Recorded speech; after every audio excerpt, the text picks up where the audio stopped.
আমি একটু চিড়ে ভাজবো। এখানে একটুখানি লঙ্কা আর জিরে, জিরের গন্ধটা ভালো লাগবে। আর এই ডালটা হচ্ছে পাঁচমিশালি, একটু সেদ্ধ করে নিয়েছি হালকা।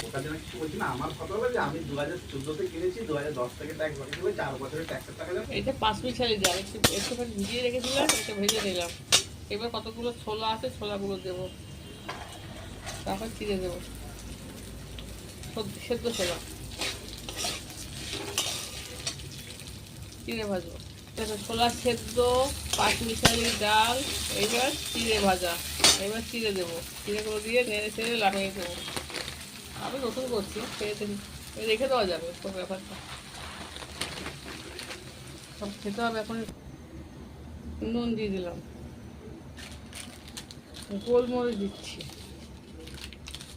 এটা ভাজা হোক, তারপরে আবার দেখাচ্ছি। আপনার ডালটাকে সকালে ভিজিয়ে রাখলে সব থেকে ভালো হবে। আমি তো আগে ভিজিয়েছি বলে অতটাই হয়নি।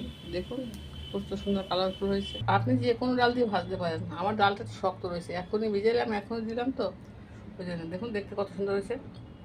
ডালটা সকালে ভিজিয়ে রাখবেন, মুসুর ডাল, মুগ ডালটা ভিজিয়ে রাখবেন, মুসুর ডাল, ছোলার ডাল যদি চিরা ভাজবেন, ভালো লাগবে খেতে, খারাপ লাগবে না, খুব সুন্দর হবে।